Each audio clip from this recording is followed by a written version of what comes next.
Sou Marilene Vale de Castro Monteiro, sou professora de Ginecologia e Obstetrícia da Universidade Federal de Minas Gerais e sou teleconsultora do Centro de Telesaúde do Hospital das Clínicas, também da UFMG. Hoje nós vamos falar sobre o Outubro Rosa, qual a sua importância para a saúde da mulher e sobre o rastreamento do câncer de mama e do colo uterino. Falando sobre saúde da mulher, nós sabemos que isso engloba ações de cuidado integral à mulher em todas as suas fases da vida, desde a infância até a fase mais idosa. E esse cuidado deve incluir um conjunto de ações de prevenção, promoção, tratamento e recuperação da saúde da mulher, dando a ela, garantindo a ela um acesso equitativo e de qualidade nos serviços de saúde. Então, é fundamental nós atendermos as necessidades individuais específicas das mulheres, respeitando suas diversidades e promovendo a equidade em saúde. Com relação a esse cuidado integral, nós incluímos nele a saúde ginecológica, que é o assunto da nossa live de hoje, sobre prevenção de câncer de mama e do colo uterino, mas também os direitos sexuais e reprodutivos da mulher, a saúde materna durante a gestação e pós-parto, a dignidade menstrual, a atenção ao climatério e à menopausa, a saúde mental e os cuidados em em situações de violência. O Outubro Rosa é uma iniciativa que começou a ser incorporada no nosso país desde 2002, mas ele ganhou maior força a partir de 2018, quando foi promulgada uma lei que oficializou a realização anual de atividades de conscientização sobre o câncer de mama. Essas atividades envolvem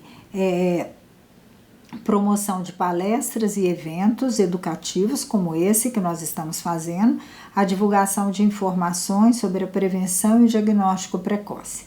Mas dentro do Outubro Rosa, nós também incluímos a prevenção, o rastreamento, o diagnóstico precoce do câncer do colo uterino, pois são dois tipos de cânceres que mais acometem as mulheres e que têm um cuidado especial tanto para o rastreamento como o tratamento precoce. Mas também o Outubro Rosa vem trazer o alerta para a prevenção e diagnóstico precoce do câncer do colo uterino, já que são dois tipos de cânceres que atingem as mulheres com mais frequência e por isso essas ações precisam ser feitas de conscientização e de mobilização da importância que isso tem para a saúde da mulher. Vamos falar primeiro sobre o câncer de mama. O câncer de mama é o câncer mais comum entre as mulheres e é muito importante o seu diagnóstico precoce porque isso salva vidas. O câncer de mama, ele não é somente o mais frequente, mas infelizmente ele é o que também mais leva à mortalidade nas mulheres. Estima-se que 1 a cada 8 mulheres no nosso país terão câncer de mama. E essa incidência, ela acontece principalmente nos estados do sul e do sudeste, contrapondo que são estados onde a gente tem maior recurso da saúde para a mulher.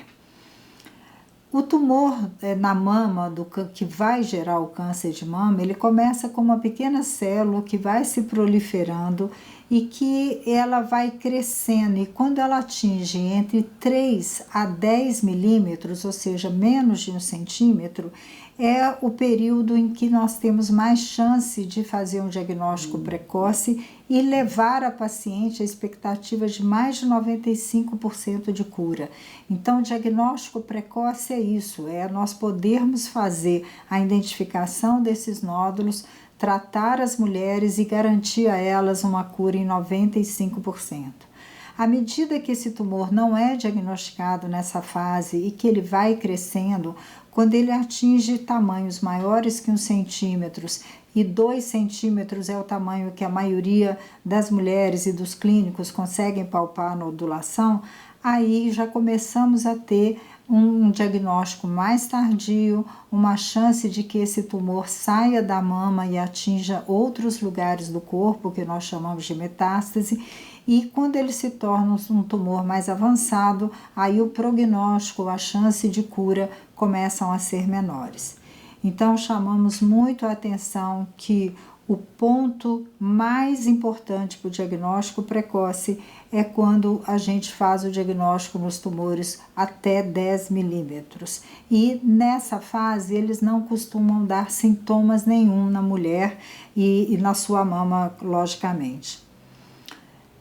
Hoje nós falamos muito sobre identificar as pacientes que têm mais chance de ter câncer de mama para poder fazer ações preventivas individualizadas nesse grupo. Então nós temos o grupo de baixo risco, que é esse que eu falei anteriormente, que 1 a cada 8 mulheres pode ter câncer de mama, mas no grupo de alto risco isso aumenta muito mais. 6 a 8 mulheres do alto risco podem ter câncer de mama, quase 85%. Então, nós precisamos identificar quais são esses fatores de risco. Ter tido na família uma parente de primeiro grau com câncer de mama ou de ovário, coloca essa paciente no grupo de risco. Ela ter tido uma menopausa tardia, que nós consideramos acima de 50 anos, também é considerado de risco, assim como a ingestão prolongada de hormônios e também não ter tido filhos ou não ter amamentado. As mulheres que têm essa mutação genética do BRCA, que é um gene relacionado ao câncer de mama e ovário, também tem maior chance, mas não há a menor indicação de ficar procurando esse gene em todas as mulheres. Mas existem outros fatores de riscos que nós chamamos de fatores de riscos modificáveis, nos quais nós podemos fazer promoção de saúde para essas mulheres, que é o sedentarismo, a ingestão excessiva de álcool, a obesidade e o tabagismo. Então, as pacientes que têm essas 4 condições também são consideradas de riscos e cabe a nós, profissionais de saúde, orientá-las para que elas modifiquem esses fatores de risco. Com relação aos sintomas, os principais sinais do câncer de mama, e o mais frequente, é o nódulo, né, ou um caroço, como algumas pacientes vêm nos relatar, persistente, ou seja, um nódulo que aparece e que depois do período menstrual ou depois de um período de tempo ele não regride. A saída espontânea de alguma secreção pelo mamilo da mulher, principalmente se for uma secreção clara, que a gente chama de água de rocha ou sanguínea, são mais sugestivas de alguma nodulação na mama, de alguma patologia na mama. As lesões na pele, também persistentes, principalmente quando tem um aspecto que a gente chama de casca de laranja, também são suspeitas. Se ela começar a perceber um aumento progressivo, principalmente em alguma localidade da mama, e também a mudança do formato do seu mamilo, são sinais de alerta que fazem as mulheres procurarem atendimento profissional. E com relação ao diagnóstico, nós queremos falar do diagnóstico precoce e do rastreamento. Por isso, a gente, primeiramente, orienta todas as mulheres a conhecerem o seu corpo, a se palparem, porque nós falamos que os tumores acima de 3 centímetros são aqueles que as mulheres mais facilmente percebem e procuram um médico. Então, se ela conhece o seu corpo, ela vai conseguir identificar isso precocemente. E ao identificar qualquer alteração, ela deve procurar, então, o médico, avaliar o seu risco para ter câncer de mama e tentar fazer o diagnóstico na fase mais inicial possível. Como eu disse antes, a maioria dos tumores são descobertos pela própria paciente, daí a importância do autoexame. E o SUS não restringe de forma nenhuma o acesso de mulheres com menos de 50 anos ou com mais de 74 anos que desejam realizar a mamografia para que isso seja feito. Claro que numa decisão compartilhada com o profissional de saúde, avaliando os riscos e os benefícios desse exame nessas idades que seriam do rastreamento. Então, quem precisa fazer mamografia de rotina, segundo o nosso protocolo do Ministério da Saúde? São as mulheres entre 50 a 74 anos e esse exame deve ser realizado a cada 2 anos. Mas agora, com o programa do governo de agora tem especialista, o SUS garante a mamografia de rotina de mulheres a partir de 40 anos após a orientação pelo profissional de saúde. Vale a pena também lembrarmos que essa recomendação do rastreamento também deve incluir todos os homens trans e as pessoas não binárias assignadas com o sexo feminino ao nascer e que mantêm as suas mamas. E também as mulheres que têm esse risco elevado, que nós falamos anteriormente, devem conversar com seu médico, porque esse intervalo, essa periodicidade da realização da mamografia pode ser individualizada. Agora vamos falar do câncer do colo uterino. Ele é o 4º tipo de câncer que acomete mais frequentemente as mulheres. Ele surge então no colo uterino, que é a porção mais inferior do útero que está dentro da vagina, e ele é causado por uma infecção persistente do vírus do HPV. Esse é um vírus que é transmitido pela relação sexual, pode estar presente na pele e em outras mucosas. Existem vários subtipos desse vírus, mas nós sabemos que tem um grupo de vírus de HPV, que nós chamamos HPV de alto risco, que eles são responsáveis por mais de 90% dos casos de câncer do colo uterino. Mas também é muito importante nós orientarmos as pacientes quando elas têm o primeiro diagnóstico de uma infecção por HPV no colo uterino, que 90% dessas infecções podem se resolver espontaneamente em 2 anos. Então, também não é para criar um alarde, uma preocupação tão grande, apesar da importância que tem para o desenvolvimento do câncer do colo uterino. Há uma previsão de que 80% de todas as mulheres serão infectadas por algum tipo de HPV aos 50 anos. Então, daí a importância também do rastreamento. Com relação ao HPV, também vale ressaltar que ele está associado a outros tumores malignos que não somente o do câncer do colo uterino. E ele pode acometer, então, o ânus, está relacionado ao câncer do ânus, do pênis, da boca e da garganta. E a vacinação contra o HPV, que é oferecida gratuitamente pelo nosso Sistema Único de Saúde, é a forma mais eficaz de prevenção. Claro que associada a outras medidas, como preservativos, que ajudam a conter o risco dessa infecção pelo contato sexual. A infecção pelo HPV não dá nenhum sintoma específico, que na maioria das pacientes.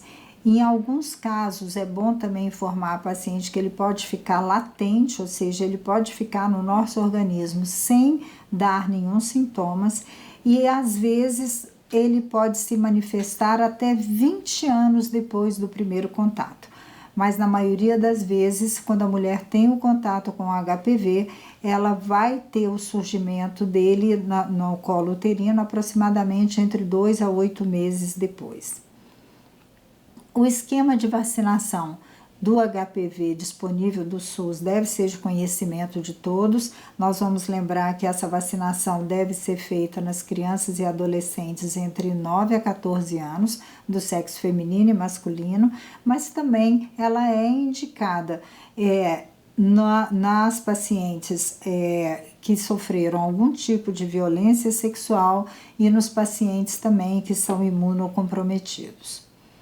Então, nós devemos vacinar meninas e meninos de 9 a 14 anos, mulheres e homens que vivem com parceiros com HIV ou então que foram transplantados de algum órgão como rim, pulmão ou medula óssea, e pacientes vítimas de abuso sexual entre 15 a 45 anos, usuários da profilaxia PrEP, que é aquela medicação para prevenir a infecção pelo HPV, e o paciente que tem papilomatose respiratória recorrente. A vacinação contra o HPV é a maior prevenção para essa infecção e para o câncer do colo uterino. Ela, até dezembro agora de 2025, nosso Sistema Único de Saúde está oferecendo também a vacinação para todos os jovens de 15 a 19 anos. Ao contrário do câncer de mama, o câncer do colo uterino ele tem uma maior incidência na região norte e nordeste do nosso país. E é aí que nós precisamos melhorar o acesso das mulheres ao rastreamento do câncer do colo uterino e também do câncer de mama. Como que nós podemos prevenir o câncer do colo uterino? A vacinação, que nós já falamos, o uso dos preservativos masculinos e femininos, porque eles protegem durante a atividade sexual e reduzem o risco de contágio. E também a realização do exame preventivo, ou exame de Papa Nicolau, ou teste do HPV, que deve ser iniciado nas mulheres sexualmente ativas aos 25 anos de idade. Quais são os sintomas que o câncer do colo uterino pode apresentar e que a mulher deve ficar atenta?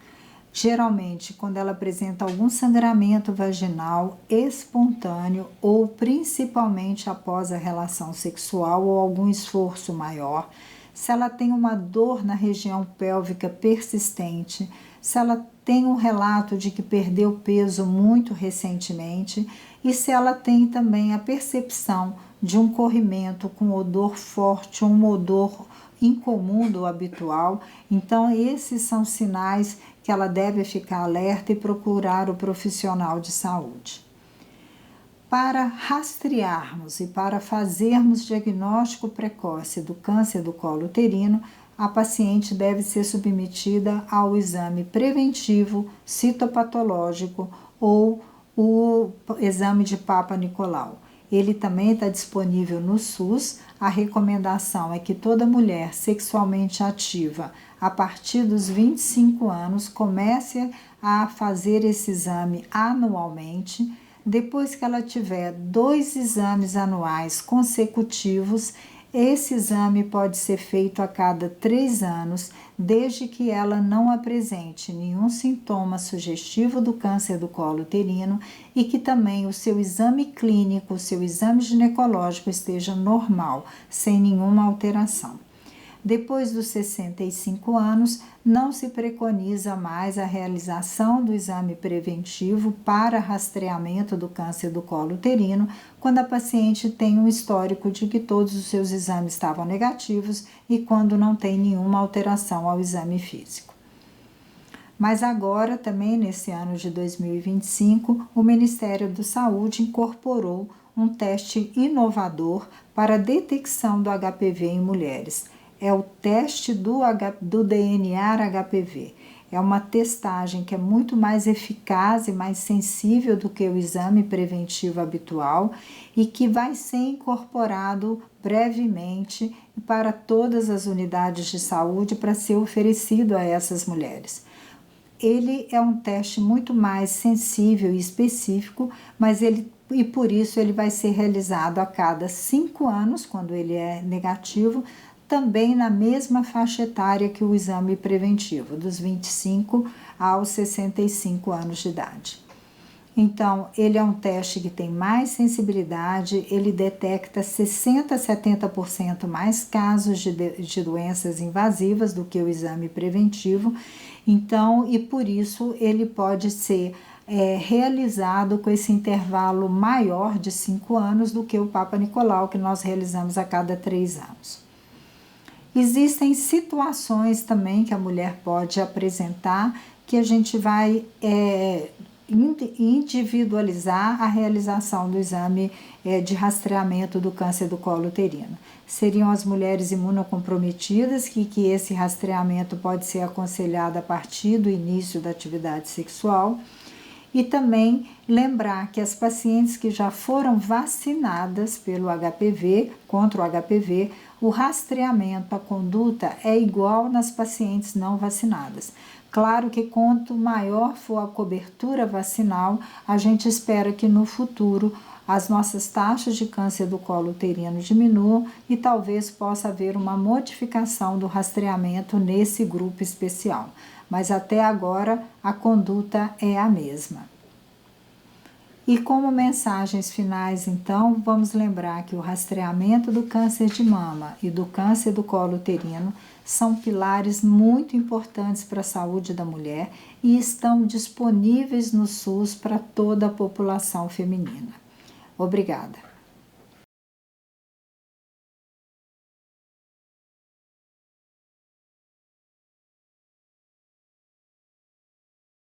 Não existe essa indicação, a não ser que nessa parente que teve o câncer de mama, tenha sido identificado a positividade para esse gene que tem uma alta chance de acontecer nos familiares. Não é um exame de rotina que deva ser realizada em todos os parentes das mulheres que tiveram ou que têm câncer de mama.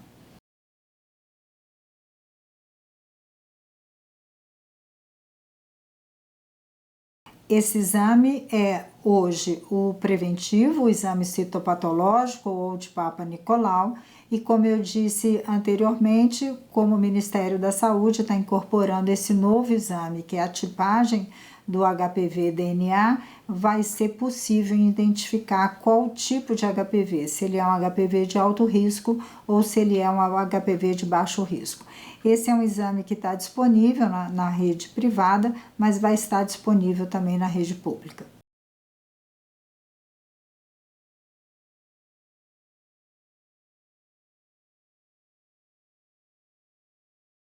Aí vai depender da unidade básica de saúde. Pode ser individualizado com o profissional de saúde a necessidade dele receber acima dos 45, mas cada caso é individualizado. A regra é de 15 a 45 anos. Muito obrigada.